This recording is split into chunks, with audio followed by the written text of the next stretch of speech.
എന്തെന്നാൽ യോഹന്നാൻ അവനോട് പറഞ്ഞിരുന്നു, അവളെ നീ സ്വന്തമാക്കുന്നത് നിയമാനുസൃതമല്ല. എത്ര ധൈര്യത്തോടെയാണ് സ്നാപകൻ സത്യം വിളിച്ചു പറയുന്നത്. രാജാവിനോടാണ് അയാൾ സംസാരിക്കുന്നത്.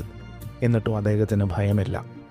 കാരണം സത്യം പറയാൻ സാഹചര്യത്തോട് പൊരുത്തപ്പെടുകയല്ല, ദൈവത്തോട് വിശ്വസ്തനായിരിക്കുകയാണ് വേണ്ടതെന്ന് സ്നാപകൻ അറിയാമായിരുന്നു.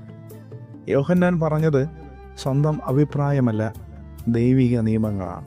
സത്യം വിളിച്ചു പറയുന്നത് തന്നെ ജനപ്രീതനാക്കില്ലെന്നും ചിലപ്പോൾ ജീവൻ തന്നെ നഷ്ടപ്പെട്ടേക്കുമെന്നും അറിയാമെങ്കിലും അയാൾ പിന്മാറുന്നില്ല. ബന്ധങ്ങൾ നഷ്ടപ്പെടുമോ, സൗകര്യങ്ങളോ സ്ഥാനങ്ങളോ പോകുമോ എന്ന ഭയത്തിൽ സത്യം പറയേണ്ടടുത്ത് സത്യം പറയുന്നതിൽ നാം മൗനം പാലിക്കുന്നുണ്ടോ?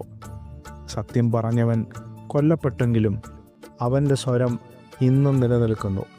അതെ, സത്യം അനശ്വരമാണ്. ആമേൻ.